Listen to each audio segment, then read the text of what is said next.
नमस्कार. आज मी तुम्हाला एका अशा स्त्रीची कथा सांगणार आहे जिच्याबद्दल इतिहासात फारसं बोललं जात नाही, पण जिला विसरून स्वराज्याची कहाणी मात्र अपूर्णच आहे. ती म्हणजे राणी येसूबाई भोसले.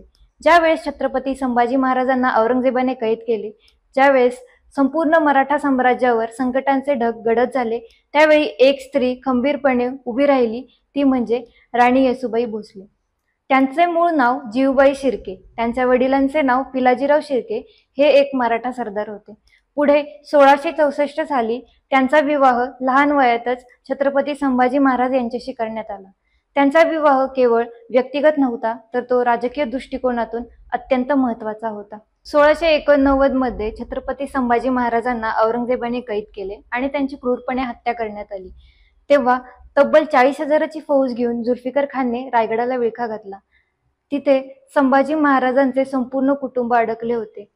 त्यावेळेस हार न मानता राणीने कुटुंबाचे व स्वराज्याचे रक्षण अगदी चोख केले.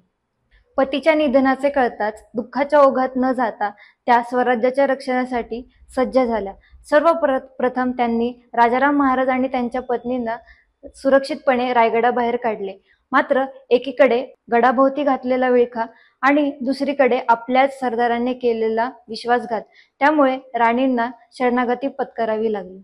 1689 मध्येच राणी येसूबाई आणि त्यांचे पुत्र यांना कैदेत करण्यात आलं. कैदेत असतानाही राणी येसूबाईंनी स्वराज्याशी संबंध टिकवून ठेवले.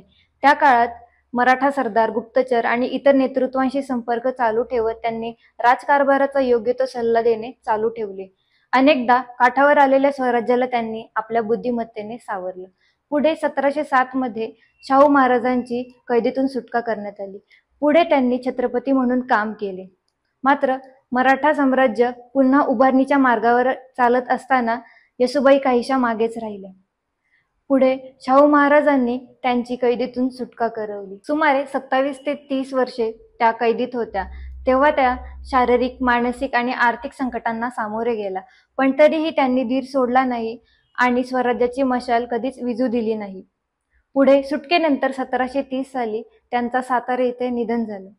राणी येसूबाईंचं जीवन म्हणजे शौर्य, संयम आणि राजनिष्ठेचं उत्तुंग उदाहरण.